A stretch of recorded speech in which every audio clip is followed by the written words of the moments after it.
where we discuss the possibilities.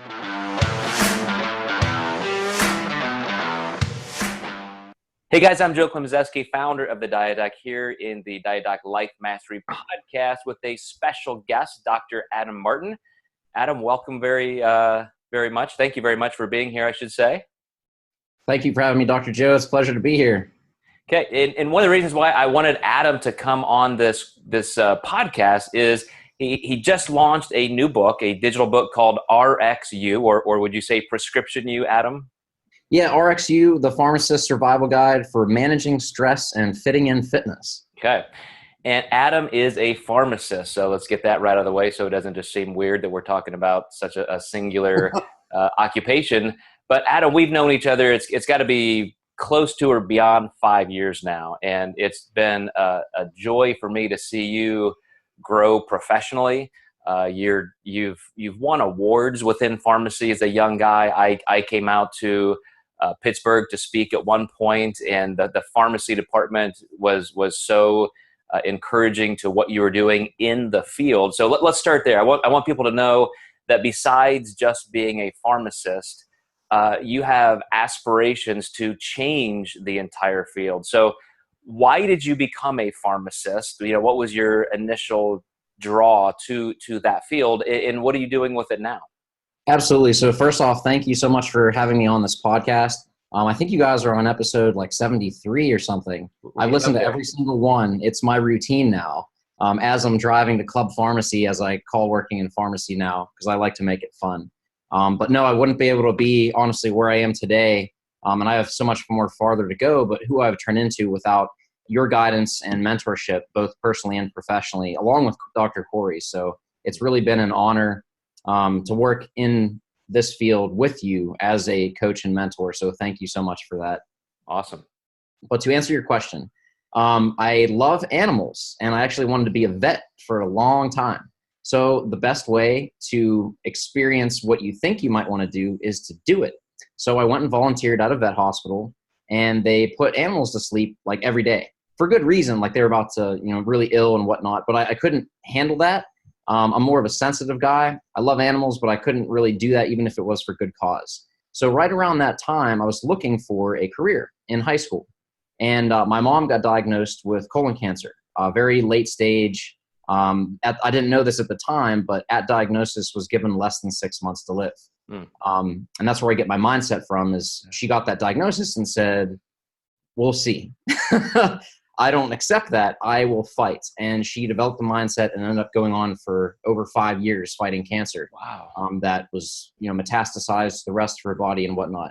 But to tie in pharmacy, when we were battling that whole ordeal, I was a sophomore in high school when that happened. And we were in the pharmacy almost every day getting her prescriptions and whatnot. And I don't know any pharmacists at this point in my life. We don't have any family friends or anything like that, no contacts. But what I kept seeing is this stranger who all I know is super smart and super busy running around is taking the time to go above and beyond and ask about my mom, not as a customer, but a patient and a person. How is Marsha? How is she doing? Like, do you guys need anything? If you can't make it, we know you're close. We can drop off prescriptions, just like that extra level of care. Wow. And that really caught my attention because a little about me, I love science and I was good at math. So those kind of topics got me thinking like, someone that cares this much about someone, that sounds pretty cool. So I started looking into it. And the more I looked into it, the more I loved it. It's not just pushing pills. That's a very small component. I wouldn't even refer to it as something that we do. Most pharmacists actually don't like medications, fun fact, as first line, because we see the value of diet and exercise in helping our patients and developing that relationship of trust to guide them to where they are, meet them where they are, to guide them where their goals are, is a huge part of what we do. So that's what led me into the field of pharmacy. Once I got in, it was that light bulb moment of you were meant to do this because of the relationships and the trust and the impact you can have on someone's life. And the more I got into the profession of pharmacy, I found this kind of dichotomy of a symbiotic relationship where if I worked out and ate well, I would do really well in the classroom. I'd be able to focus. Same thing with working out and lifting. I was a very puny, small kid growing up. And right around this time is when I started to get into weightlifting to help manage the stress of what was going on and everything else. And I got hooked. And it was this thing where if I ate well and worked out well, I performed well in the gym and in the classroom. But if I went out and partied and drank, I wouldn't be so focused, studying would suffer, and so would my workouts. So it became this thing of fitness and pharmacy. And the more I did it, the more it drove my success and progress. And other people started to notice. They'd be like, what are you taking? What are you doing? This and that. I was like, honestly, it's just consistency and hard work and just loving what you do. And I'd have people reach out to me in pharmacy school, can you help me get started?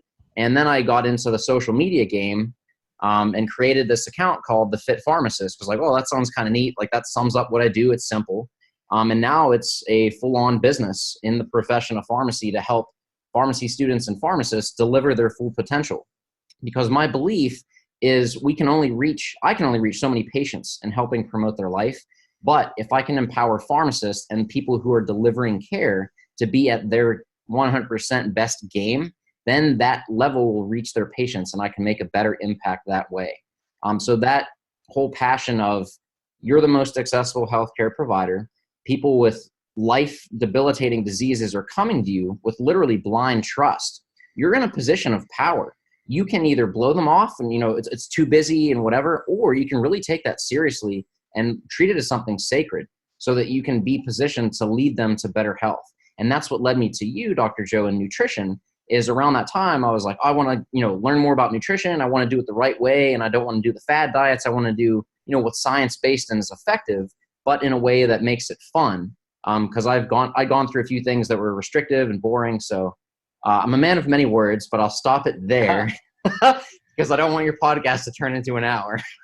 No, well, first of all, I'm sorry about your mom. I know that was a long time ago, but that has impact. And for you, the obvious silver lining is not only did that show you the world of pharmacy, but you saw what it sounds like as the best form of that. Whoever that person was that was really reaching out to you and your family, what an amazing person. And look what the ripple effect is across generations now. So that's an amazing thing. And I don't think that should be taken lightly because we all have that kind of impact on people. And now you're using it in your career, not only to impact your patients, which I want to get to in a second, but trying to train other pharmacists, not only to give them a happier, healthier life, but then, pay that forward. So I've been in a pharmacy a few times, and every time I go in there, it's like you said, it is a madhouse. I mean, oh my gosh. There are typically now 2 or 3 pharmacies on every corner, and you go in there, and I can't imagine a pharmacist or pharm tech having the time to help anybody. So how do you do that? Exactly. And that's where the book came in, is over the years, I stayed consistent with my goal. When I was a pharmacy intern, to step back, when you're in pharmacy school trying to learn and work in a pharmacy, you're labeled as an intern to kind of learn and be groomed to be a pharmacist. And at that time, I was all gung-ho. I was getting ready to compete in my first show. So I was, my meals packed and this and that. And I walked in the pharmacy and the pharmacist just started laughing. And I said, what is, do I have mustard on my shirt? Like, is my tie crooked? What's wrong? And she's like, no, just enjoy being healthy because once you're a pharmacist, you won't be able to do that anymore. Wow. And I was like, interesting. Why is that? Oh, well, the job's too crazy. You don't have time. You're understaffed, blah, blah, blah. Well, while some of that may be true, you get what you focus on. That kind of concept really stuck with me. So it was important to me. So if it's important, you'll find a way. If not, you'll find an excuse. So you really it comes down to the individual. Why is this important? Really understand. And I know you did a podcast about, the why and that whole thing. But really seeing that there is a way to do it. It's all about managing your time and not overthinking it. Because for anyone listening that has tried nutrition at all, it can be overwhelming. There's, this diet that came out yesterday and the other diet that was proven to cause cancer, but then next week that actually reverses cancer and all this other stuff. So it's really confusing. So it can be overwhelming. So simplifying the noise, focusing on what's effective, tried and true through something like the Diet Doc, perhaps, that's effective and has an over 25-year track record of success is really what led me to that. So I'm able to do that successfully as a pharmacy student because then even my colleagues would say, I can't manage it, school, work, that whole thing. And then as a pharmacist, it was challenging, but I was able to do it and ended up competing in 4 bodybuilding shows while being a full-time pharmacist in a community setting, doing over 2,200 scripts a week consistently. And I go through the same stuff, if you guys are listening that are pharmacists, that you go through: tech call-offs, people quitting, partners changing, all that stuff. It's not like I'm in this utopia. It's just finding those solutions. So through the years, I would have people, reach out. Hey, I see what you're doing. I want to be healthy too, but this and that. And just like you asked, Dr. Joe, how do you find the time? It's about making time and managing it rather than creating it. And I always go to this reference. Beyonce has the same hours in the day that you do. So the same kind of question. Not to say I'm Beyonce or anything like that, but it's all about managing time and kind of seeing how that works. And that really starts with simplifying the science and not overthinking it. So that's why in my book, I talk about those components to not just healthy living with nutrition, but also with fitness and mindset. Dr. Corey Probst wrote the Master Your Mindset section, which I put first in the book on purpose, because that is the most important. That's where everything else flows, in my opinion.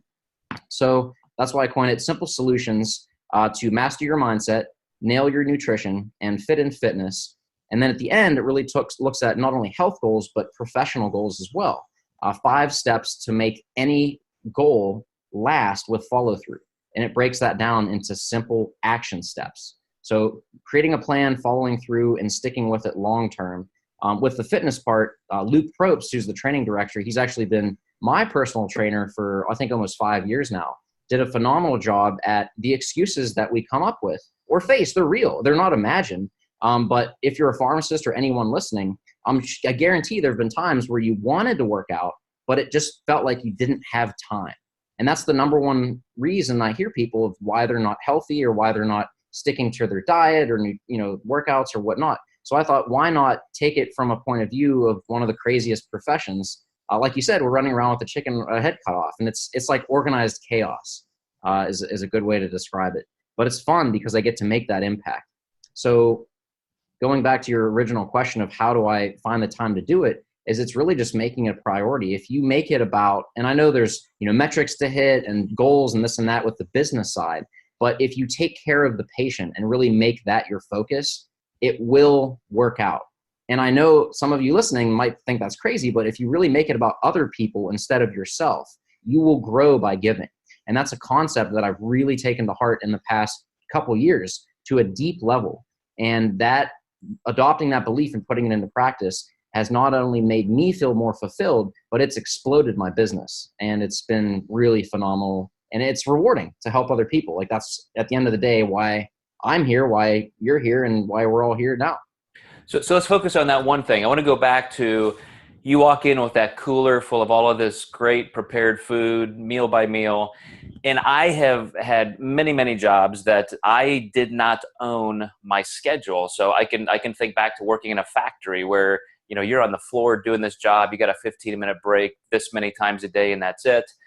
Or when I was in allied health as a physical therapist, I remember going from treating 16 patients a day to being responsible for over 100 patients a day. Wow. On a 3-facility type campus. And, if you're lucky, you can slam down a shake in 10 seconds, a couple times a day. Then even moving into owning a gym where, I had personal trainers and I was training clients, and same thing. I remember seeing staff in the bathroom doing just that. They're in the bathroom, slamming down a shake. It's just crazy how we can let our schedules dictate self-care, like you said. So even in those most chaotic circumstances, give me exactly how you would suggest a pharmacist or anybody else facing that kind of schedule. How do you take at least the minimum amount of time to reach your goals, to just be happy and healthy? Absolutely. That's a great topic and a phenomenal question. And I'm going to break it down to a simple concept. Keep your eye on the ball. You've worked with thousands of people with the goal of weight loss. So what happens? They get in the habit of, exercise, nutrition, they lose weight. Eventually they hit their quote target goal. But what happens? Do they just stop trying? No, they've got to keep up that momentum. It doesn't get easier. You just get better. You get increased skill sets and so forth. So once you get to that quote maintenance stage, it's not coasting, but it feels easier because you're able to do those things. So that's an important point, I think, is to really make sure that's a priority and focus, because like you said, letting your schedule dictate your self-care, that can happen if you let it. But if you make that a priority and really focus with intention, what are my goals? What am I going to do? That's going to allow you to set up, as I like to say, script your success with what will help you with what your goal is, be it lose fat, muscle, and so forth. Now, to get to your question of how does a pharmacist or someone in a busy environment do that, I have what's called my work meal schedule and my non-work meal schedule. So for example, today I'm off, it's my off day, but yesterday I worked 13 hours and my commute's 1 hour one way. And as a pharmacist, fun fact, we get no breaks. So it's literally slamming shakes as you can. So that comes to, all right, what can I realistically eat that's healthy, that will satisfy me long-term while I'm in this environment? So it's really planning for success, setting yourself up. So this might seem a little ridiculous, but no, you don't have time to have a salad. Literally, you don't have time to chew. So you have drinkable foods. So one of my go-tos, to give you some examples, is like a protein bar. That's one thing I'll have, because you can eat that while you're on hold with the doctor's office, right? Protein powder. My favorite actually now, this isn't paid, by the way, but it's the Diet Doc protein. But this you better actually, say that. All right. Yeah. So there's actually a recipe I'll share with you guys right now. It's really good and it tastes like strawberries and cream. If you take a half a cup of quick oats, so you put it in your microwave for 40 seconds, it's cooked, ready to go. All right. I'm all about simple foods. Then you add 1 scoop of vanilla bean Diet Doc protein powder and chop up some strawberries, 100 grams worth, mix that in. It literally tastes like strawberries and cream. The macros are on point and it keeps you full because it's got complex carbs and some fiber. So that's one of my go-to meals. So not to bore you with all the details, but those are some of the things. Literally ask, what can I realistically eat in the time I don't have? So that's one way. So planning ahead. I leave things in my fridge at the pharmacy in case I forget them to pack them. So protein bars, I have literally Ziploc bags of 1 scoop of protein powder per bag, just in case. Know your environment. So for me, I work in a community pharmacy that sells things in the front store. So know if you are in a pinch, and this has happened several times over the years, know what foods you can have. Look at over time the nutrition labels and whatnot. If you work in a hospital, know what options are available. So that's where having a coach and having those skills of knowing how to navigate your environment or eating out, that's a huge topic with clients that I work with. How do I eat out without feeling deprived and still stay on track with my nutrition? So that concept really applies as well. So that's for at work. Then when I go to non-work, so today, I'm able to have fun foods, which require more prep time, more chewing time, which I know that sounds ridiculous, but it's like, wow, I can have a salad. I have time to chew this. And so that's what I do is I have, my go-to foods in my work schedule that are practical but easy to get down. But then also, and that's like the extreme environment. It sounds a little pathetic saying this stuff, but it's what's worked and allowed me to stay on task, not taking away time from being a successful pharmacist or my nutrition goals, but being able to find that middle ground where everything works together. Because you can go that route. You can go the route of eating salads at work, but it's going to take away from what you're there to do. So just finding that balance with what works for you is a good thing to keep in mind. Yeah, I would say, one thing as you were talking, I thought the same thing. I don't want people to get the idea that it's just pure suffering and just make yourself like it. But, when you're honest about what your day looks like anyway, you can create a mindset of thriving regardless of the context, or that I'm just a victim. You get into that mindset. But here's the reality. I'm very much like you in terms of what I eat throughout my work day, even though I do have more flexibility. I might have a lot of appointments through the day, a lot of phone calls scheduled, but I could sit down and eat a meal, but I truly like to just stay kind of light on my feet through the day. So my first meal every day is a shake exactly like you described. Then I might have a granola bar. Later in the afternoon, I might have a little, protein bar or even just some dried fruit. And I'll have something as simple as a deli meat wrap for lunch. But I have one whole food great meal a day, which anybody could do at the end of their day. And I don't consider that suffering at all. Occasionally, I might have a lunch meeting. But I would ask you this. in even a work environment, let's say you were a pharmacy tech or the management, even a district manager, don't you think that most people could create a consensus to say, look, we all have to take care of ourselves. We're not going to be our best. So let's create this schedule where everybody does get a 20-minute lunch. You could sit down and relax, at least for one part of the day. I don't think that's too much to ask of any environment. So your question is creating a lunch break? Well, have you done that with, let's say you've got 5 or 10 people working in your pharmacy. Is somebody literally there cracking a whip saying, no, I'm going to knock that fork out of your hand. You don't have to. Or could you just say, we're going to make self-care a priority so we can better care for other people?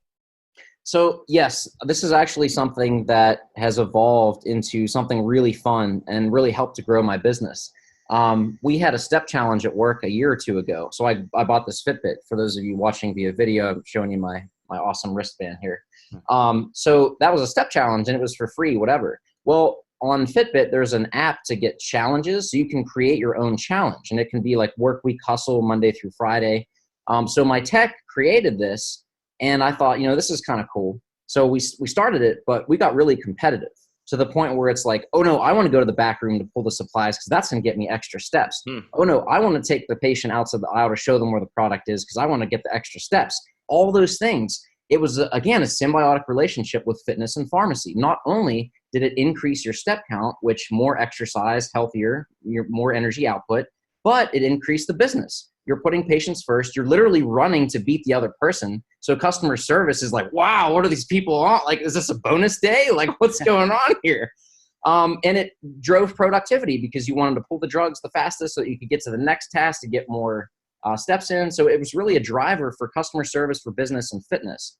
So I created this group through Instagram. If you guys are on Instagram, I'm at the Fit Pharmacist, very active on there. But it created this step challenge network of literally dozens of pharmacists and students all across the world, actually, where we have these challenges and we motivate each other, we hold each other accountable. And I can't take credit for this idea. This was my tech, but I evolved it into something that's really awesome. I actually wrote an article that was published in Pharmacy Times, why every pharmacy should have a step challenge, because it's not only self-care, like you mentioned, but it also drives the business. So to answer your question, finding an activity or event that not only helps health, but also helps the customer, again, putting the other person first, that will allow not only it to work, but it to thrive because everyone sees the benefit. It's a win-win-win situation. And I think in business and life, if you can create that, it's going to be sustainable because there's so much buy-in and reward that's from that. Another thing I like to do with self-care, we're not on restrictive diets. So yes, you can have your cake and eat it too. So another thing I do is I love my texts go above and beyond. It's really like a family there. So whenever any of them have birthdays, I go out and buy a special cake and bring it in. And it's like a big deal. And I tell them all, like, remind me when your birthday is. So like a month out, they're like, hey, Adam, my birthday's coming up. Hey, Adam, my birthday's coming up. So I get them a cake. There's no food in the pharmacy. There's policy and procedure depending on where you work and so forth. But we put it in the back and we all rotate, like, go ahead and have your break. So you do get a little mini break. Because workflow is so insane, you can't be gone for 20 minutes. It's just not feasible or realistic. It'd be nice, but this is the real world we live in pharmacy world. Yeah. But it's making it fun, and it really drives on the attitude and making the smile. Another thing I did is something really ridiculous. I had this thing called smiley stickers that they were just laying around. A few years ago, this tech went above and beyond. And I was just joking around. They have name tags. And I was like, oh, you did such a great job. I have a big surprise for you. I put a smiley face sticker on her name tag. And I thought it was like funny, like, haha, whatever. Well, an hour later, another tech was like, hey, Adam, did you see me like go above and beyond for that insurance rejection on that prescription? I'm like, oh, that was great. She's like, yeah, where's my sticker? And I was like, ha. She was serious. She's like, I want that sticker. So I was like, this is interesting. It's what is it, like a penny for a cost of this? Very small. So then I started to think, like, what if this worked for patients?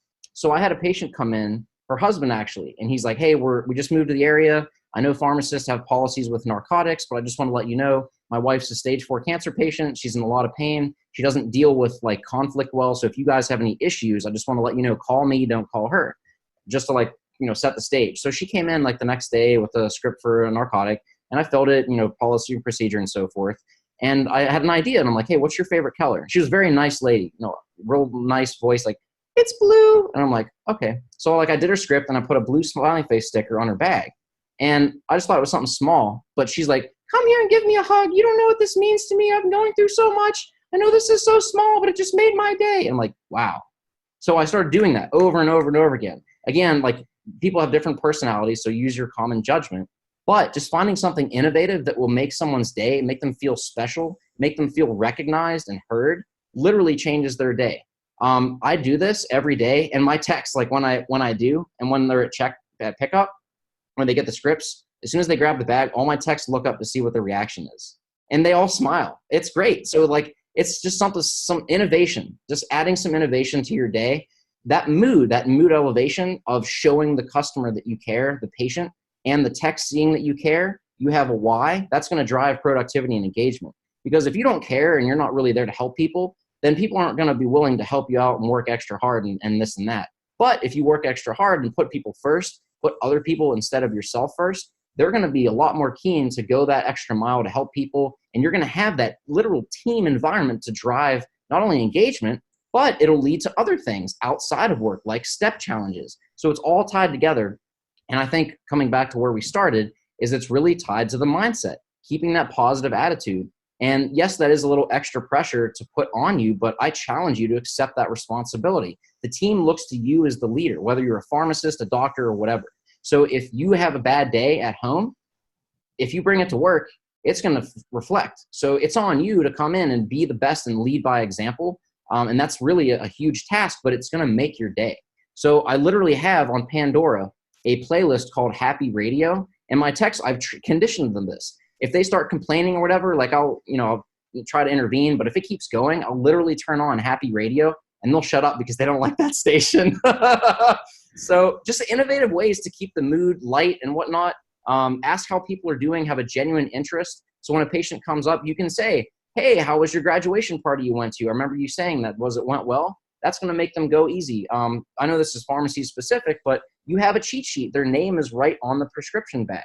So say like, hey, Mrs. Smith, that's going to make them feel very personal. Again, addressing them by name, just little simple innovations. And I know this is all very pharmacy specific, but these concepts can be applied to whatever you work in, whatever area you're in. Just having the focus, putting the other person first, making them feel special, and leading by example, I guess, are those main concepts. Because once you have that mindset and that engagement, that's going to lead to opportunities, not only with health and activity, but just loving your job.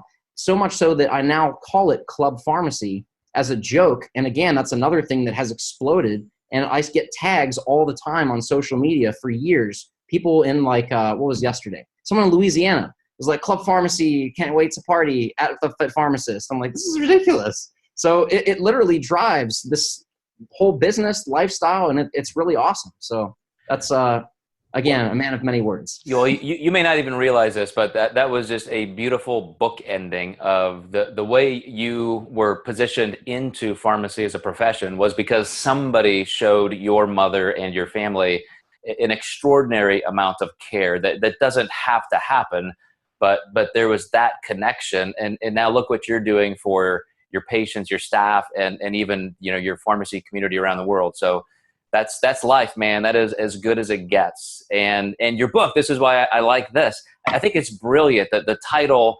Prescription You, not only all of your great little axioms like, script your success and all that, but just Prescription You. If you're not taking care of yourself, I mean, I can imagine how many pharmacists and other allied health professionals and just whoever just feels so burned out, and they find themselves without any level of fitness. And that's just an awful way to live. You cannot live a responsive, healthy, enduring life without taking care of yourself first. So, that's a book, guys. If you're interested in just any type of busy success or finding success through busyness, Adam's book, You Do Not Have to Be a Pharmacist. I highly recommend you pick up that book. Prescription U. It's on Amazon. Anywhere else, Adam? Yeah, it's available on Amazon. It's actually a print copy book, so it is on Amazon and also for Kindle. It's coming to iBooks soon. But yeah, that's actually why I designed the book. For those of you on video, it's actually modeled after a prescription. So I copied a prescription pad, and on the back it even has quantity, units, and then refills, PRN. So it's modeled after a prescription. Because I would get so many questions from, like you said, I feel burned out. How do I get back to it? Instead of, sending all those individual, I thought, I need to really make a resource for people looking to give more and be that person looking to lead by example and inspire others to do the same. So that was kind of the genesis behind where this book came from, to help other people to dispense the best version of themselves. So a couple things for everybody. We'll have this stuff in the show notes, but Dr. Adam Martin, pharmacist in the northern Pittsburgh area. He's also a diet doc coach and clinician. So he does work one-on-one with clients on the side who are just interested in a real high level of living. And so I've seen all the programming work you do and how very intentional you are with creating that great space for people to thrive. It's amazing that you can do what you're doing in pharmacy management as well as that. But as if that's not enough, you're also creating some track type work for other pharmacists to even get into nutrition consulting, to broaden their practice, so that as they're working with their team members and their patients, they're not only prescribing medication, but they can help their patients and their customers increase their level of health and fitness. So I don't know how you do all that. I get blamed all the time for doing too much, Adam, but you might have me beat, man. You're a wild man. No way, man. You got that. You got what, a few years on me, but yeah, it really comes as a passion. And in my opinion, pharmacists are perfectly aligned to help people live the life they imagine. As you have, is that on your arm, or where is that at? Oh, tattoo. Live the life. The whole body, of course. Yeah. Why stop all the way across? But yeah, so when I do this pose, you can read it. Exactly, marketing genius. But no, we're aligned because patients come to us with trust. And if that's something, again, they have to want it. So we're not going to tell them to do something that they're not into. But if that's something that they're aligned with, pharmacists in certain situations are perfectly aligned to help lead them through that with sound support with the diet doc. So that's kind of where that came to being. All right, Adam. Well, I appreciate it. Dr. Adam Martin, the diet doc owner of Pittsburgh North, and at Fit Pharmacist. Is that right? At Fit Pharmacist? The Fit Pharmacist. The Fit Pharmacist? Mm-hmm. Okay. And the author of now Prescription U. You guys need to go through the show notes, grab all this stuff. And Adam, once again, thank you for being with us. And thanks everybody for watching. We'll see you again next time.